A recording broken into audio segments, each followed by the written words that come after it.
Mesdames, Messieurs, bonjour et bienvenue à la revue des Grandes Unes, édition de ce mercredi 15 mars 2023.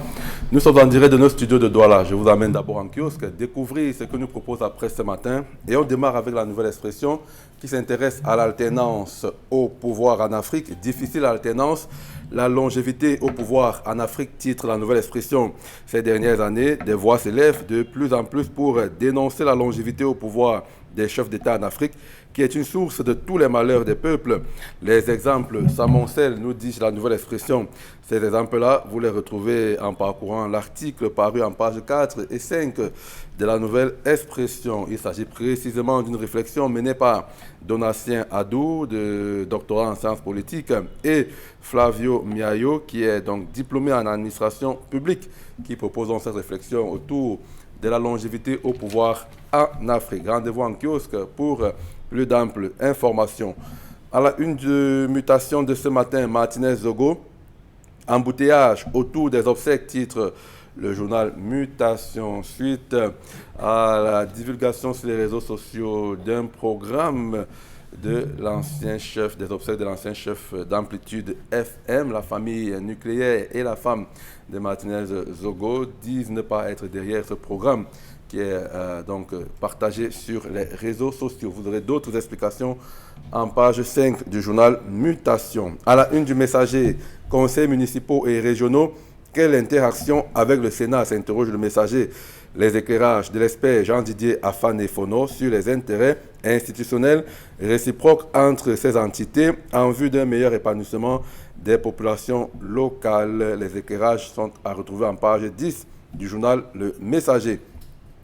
À la une du quotidien Émergence, Kumba, l'arrestation de plus de 190 personnes fait des vagues, nous dit le quotidien Émergence. Vous aurez d'autres détails sur cette affaire en parcourant l'article qui paraît dans Émergence de ce matin. À la une de Cameroun Tribune, qualité des services, le consommateur lésé, titre le quotidien bilingue gouvernemental.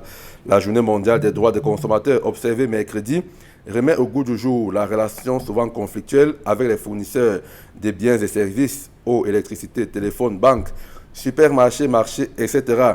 Une relation marquée par de multiples désagréments et les incompréhensions quasi permanentes. C'est le focus que propose Cameroun Tribune ce matin. À la une de l'économie quotidienne, le FMI au Cameroun, les sujets qui seront abordés, titre ce journal ce matin. Kendi Okamura, directeur général adjoint du Fonds monétaire international, est arrivé hier au Cameroun pour une visite de travail qui s'achève demain. Les sujets qui seront abordés à retrouver dans les colonnes de l'économie quotidienne. À la une de l'œil du Sahel, Garoua, l'uniforme du lycée classique passe de 6 000 à 17 500 francs CFA. Révèle donc l'œil du Sahel. À la une de l'effort camerounais qui est en kiosque, le journal donne la parole à Choulika Binla Silvanus.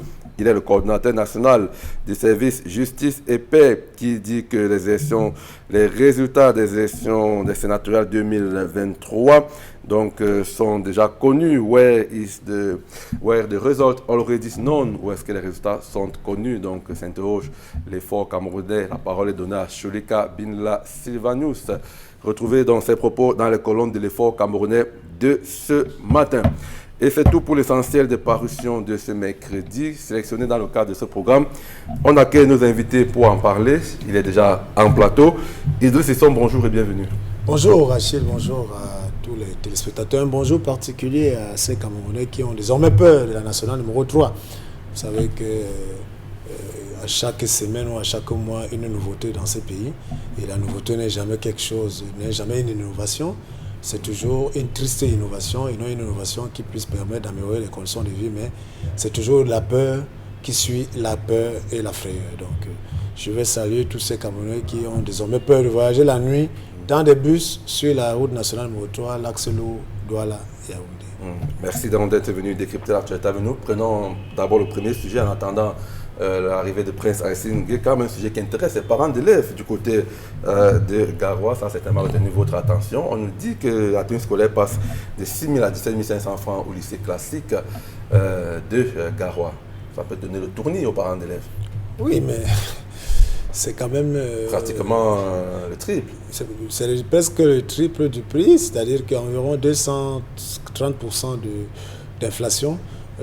par rapport à cette tenue. Donc, je suis persuadé, et quand vous allez lire cet article, vous allez constater que les responsables du lycée de Garoua classique vous disent que ce ne sont pas eux qui sont les fournisseurs de ces uniformes, qu'il y a des prestataires qui mettent des uniformes à la disposition des parents.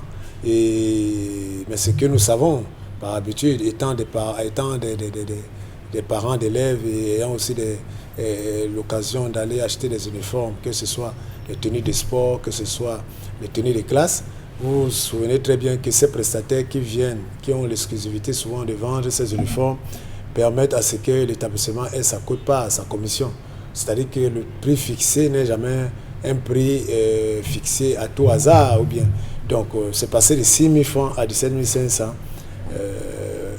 Il n'y a véritablement pas une justification claire. Il y a tout simplement peut-être une sorte de chantage aux différents élèves qui ont des uniformes qui sont dégradés et qui se trouvent qu'au deuxième trimestre, enfin, nous sommes à la fin du second trimestre de l'année, se trouvent obligés d'avoir l'uniforme. Et là, c'est comme si on faisait une sorte de chantage. Mais on n'est pas obligé d'aller se fournir en uniforme aussi seulement dans son établissement. Je pense qu'il n'y a aucun texte officiel qui invite les parents à n'aller se fournir que de leurs uniformes dans les établissements. Donc vous pouvez aller prendre le spécimen, aller acheter les tissus dans des boutiques et toucher un couturier dans votre quartier pour essayer de constituer l'uniforme de l'enfant. Donc, mais ça, c'est quand même dommage qu'on se retrouve avec ce type d'inflation sur l'uniforme sans une raison fiable, sans comprendre qu'est-ce qui se passe dans une zone où on a la soie de coton, où le tissu même devrait coûter moins cher que ce que nous avons ici au sud du pays. L'uniforme du lycée classique donc, de Garoua qui est passé de 6 000 à 17 500 francs CFA, c'est une révélation du journal L'Heure du Sahel que vous retrouverez en kiosque ce matin. Prenons notre sujet d'actualité proposé par la Nouvelle Expression, un sujet qui nous parle, ou alors qui parle au chef d'État de la sous-région Afrique centrale, notamment difficile alternance, la longévité au pouvoir en Afrique. Alors, il y a deux thèses qui s'affrontent dans cette réflexion proposée par ces universités-là. La première qui voudrait qu'on passe plus de temps au pouvoir pour permettre justement de mener à bien les projets pour lesquels on a été élus. Et notre thèse qui dit que c'est l'alternance qui devrait être la manifestation de la vitalité de la démocratie et faire progresser les pays. Quel est votre avis sur la question? Oui, en fait, je pense que ces deux thèses sont un peu des thèses philosophiques. Parce que on peut vivre l'alternance sans qu'il y ait de développement dans le pays. C'est-à-dire que les gens peuvent venir, on peut arrêter les mandats à 2 Marxi à la tête des pays. On élit un président, il fait 2 mandats et le pays n'avance pas. Un autre arrive, il fait aussi peut-être ses 2 mandats et le pays reste toujours là où il est avec tout ce que cela comporte. C'est-à-dire on change des individus, mais le système reste le même, identique, sans véritablement apporter une plus-value. Alors nous sommes dans un environnement où pour moi, que les gens mettent l'homme au pouvoir ou bien que les gens ne mettent pas l'homme au pouvoir, le plus important, c'est véritablement le bien-être des populations. Et on a des exemples, Achille, là où on a des dirigeants qui ont mis l'homme au pouvoir et qui ont transformé le pays, qui ont contribué à ce que les populations vivent mieux. On a, et maintenant, sur le plan philosophique, ceux-là qui veulent nous tenir d'une manière ou d'une autre, qui nous vendent cette démocratie, qui n'est pas mauvaise en tant que système, mais tout système a ses avantages et ses inconvénients. Le plus important, en fait, c'est des populations qui doivent pouvoir trouver leur compte avec les dirigeants qu'ils ont choisis. Alors, si un dirigeant est là, ad vitam aeternam, et que les gens peuvent dormir tranquillement, les gens peuvent manger comme il se doit, les gens peuvent se soigner, les enfants peuvent aller à l'école, on peut soutenir les opérateurs économiques, on facilite la vie la qualité de vie est nettement améliorée. Je ne pense pas que cela devrait faire des problèmes parce qu'il faut absolument qu'on change de dirigeant.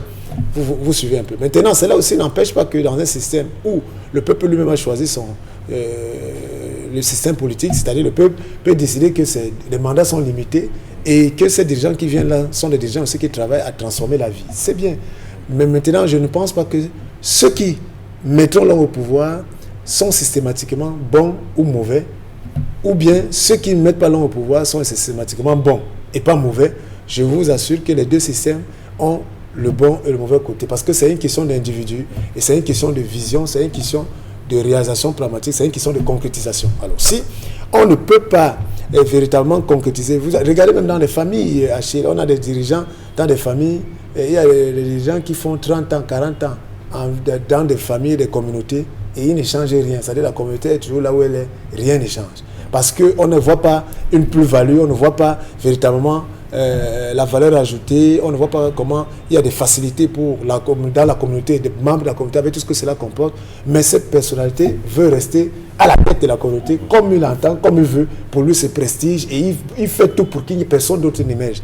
Donc, comme on va voir aussi des dirigeants qui peuvent arriver à la tête des communautés, je fais ce parallèle, qui arrivent en un mandat ou 2 mandats, chamboulent tout et créent des ouvertures, et on voit comment un village se transforme, une commune se transforme, une région se transforme. Donc pour dire que, franchement, ce n'est pas la longévité qui est le problème, c'est la qualité des individus qui nous dirigent, qui devrait être questionné.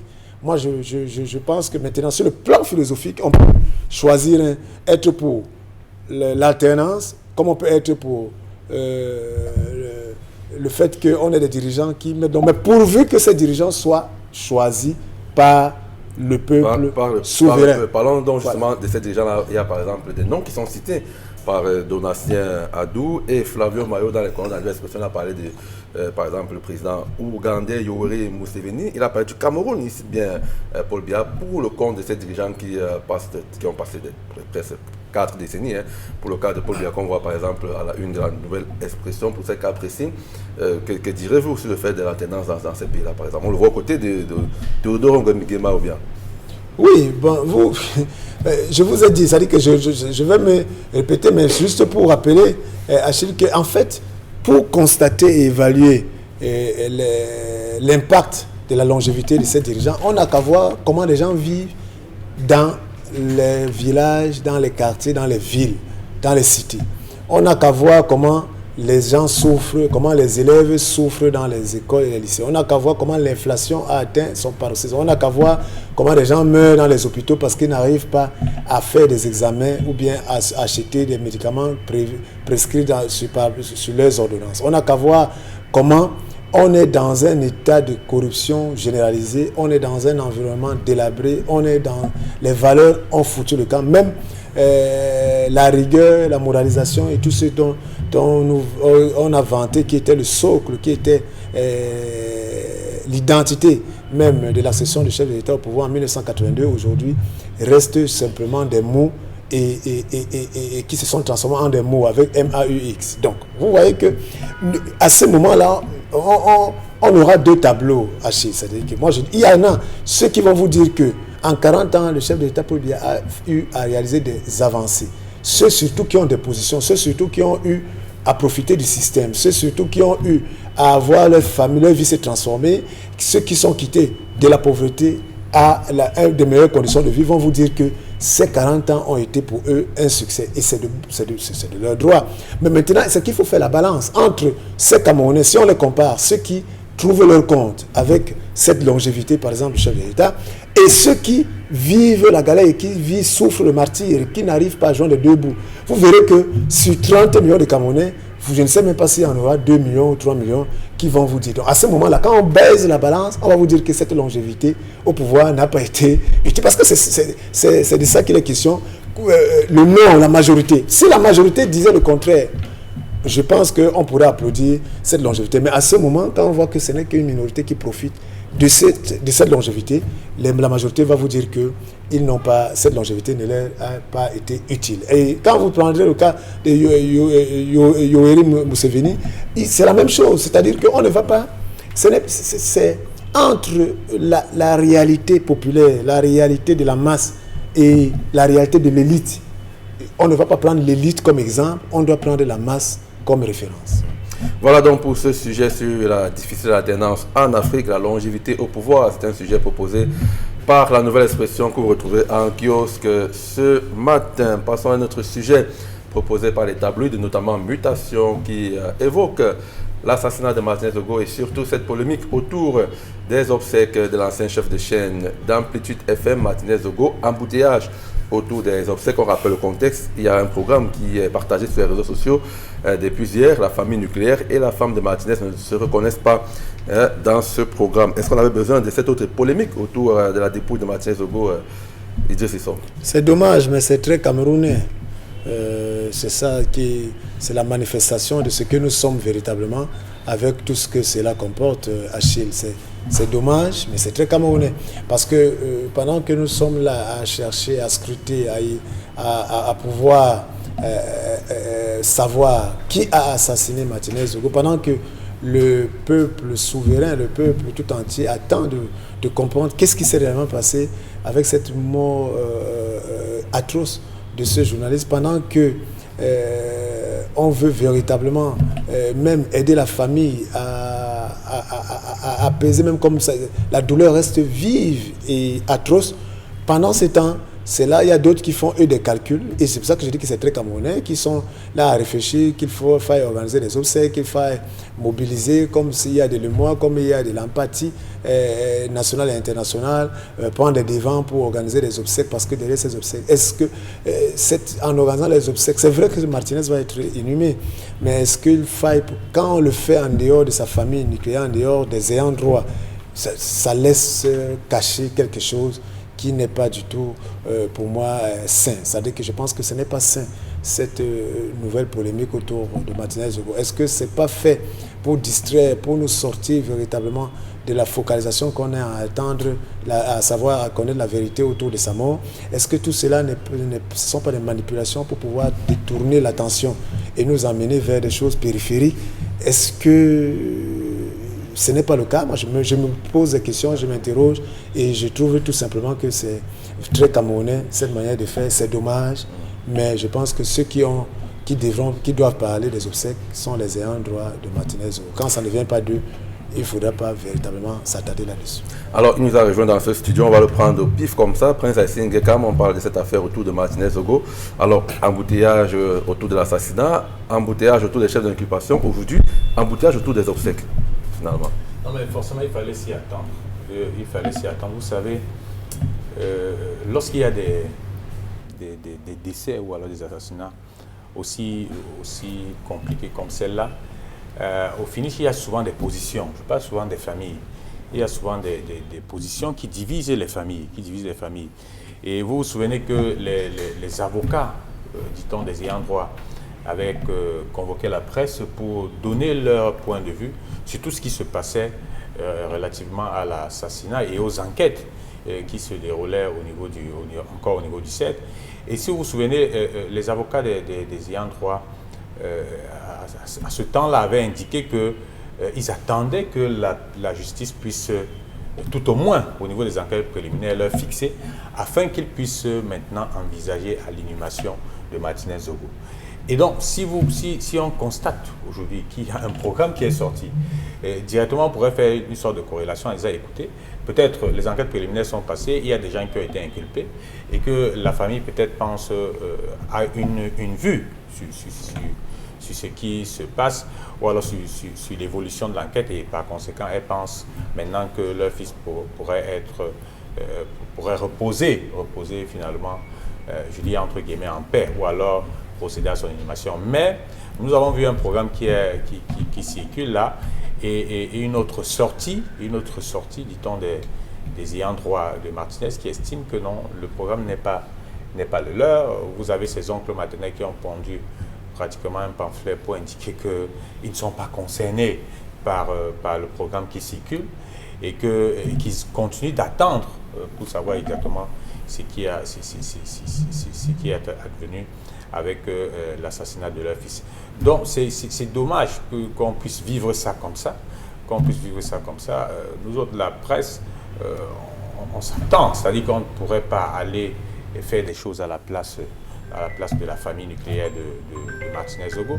Et ce qu'il faut noter, et je le dis, dans ce type d'affaires, il y a souvent des manipulations, il y a des enjeux souvent qu'on ignore au sein des familles, et donc des gens veulent souvent s'approprier de cette affaire pour se mettre au devant de la scène. Mais ce qu'il faut noter, je pense qu'au niveau où nous en sommes aujourd'hui, parce qu'un programme est sorti, je pense que Martinez vivait avec une compagne.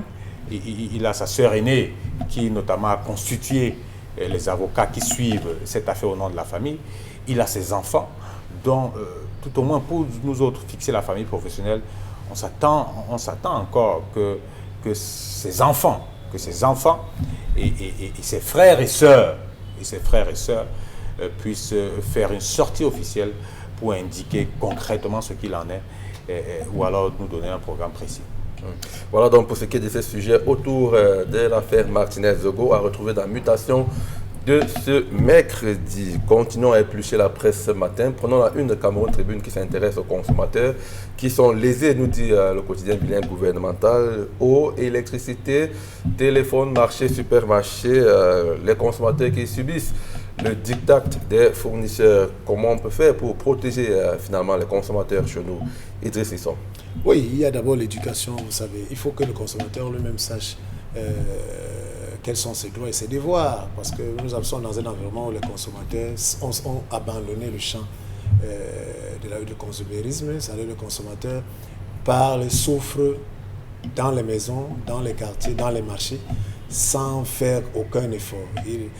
Les consommateurs sont des victimes, mais face à la galère qu'ils vivent, ils ne se mobilisent pas. Parce que tant que les consommateurs ne montrent pas qu'ils sont une force, cela ne va pas pousser les producteurs, les commerçants et tous ces autres opérateurs économiques à prendre en compte les avis des consommateurs. Mais en fait, le consommateur est la force, mais il a une force qui ne sait pas faire foule. Il a une foule qui ne sait pas faire foule. Il a une force qui ne sait pas quelle est sa force.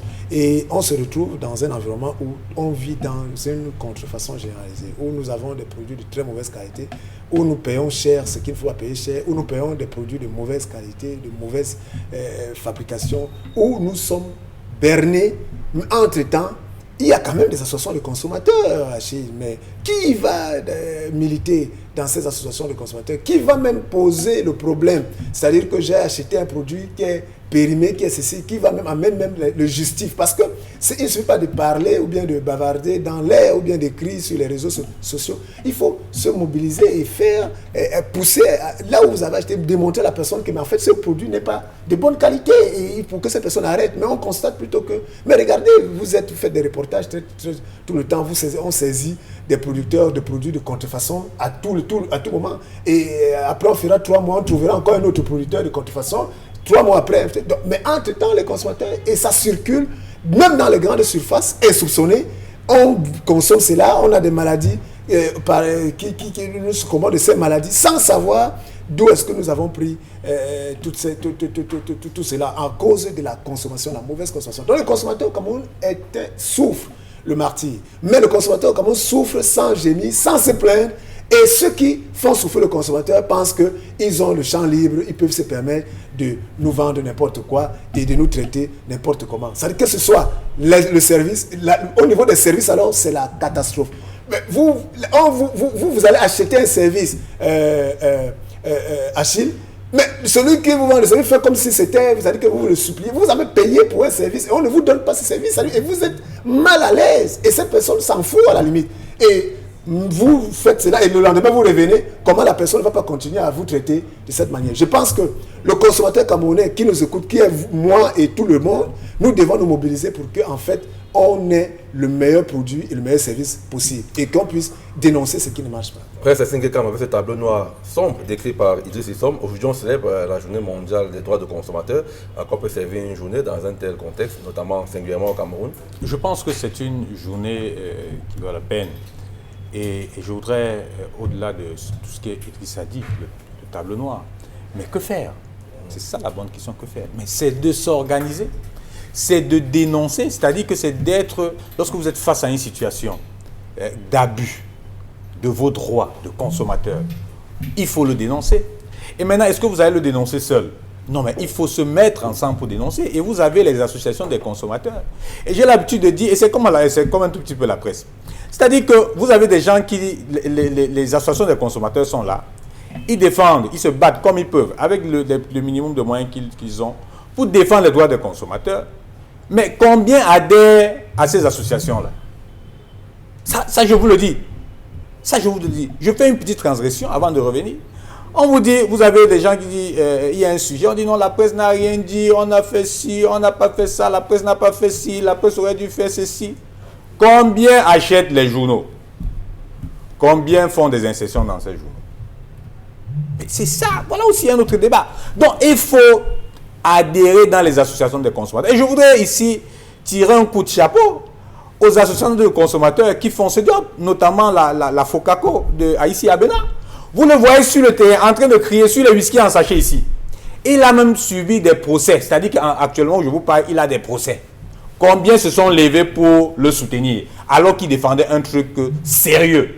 Vous avez vu le truc de l'augmentation de carburant où on a essayé de justifier. Combien on dit non, nous ne pouvons pas supporter. Mais j'ai été surpris que tout le monde puisse gober ou alors avaler en disant non, on ne pouvait rien ici. Vraiment, le gouvernement souffre beaucoup. Combien vous aviez la mauvaise qualité même. C'est-à-dire qu'en matière d'électricité, en matière de fourniture d'eau, combien monte au créneau pour dénoncer cet état de fait? Pas grand monde. Mais je dis, je félicite la FOCACO et l'autre association de notre confrère Francis Eyala qui a mis un dispositif, c'est-à-dire que pour que les consommateurs se plaignent, c'est-à-dire que si vous avez un abus au niveau de l'électricité, de l'eau et même de certains produits de grande consommation, vous les saisissez et ils saisissent directement. Moi, j'ai fait l'expérience. C'est-à-dire que j'avais un problème où on n'arrivait pas à nous alimenter en eau.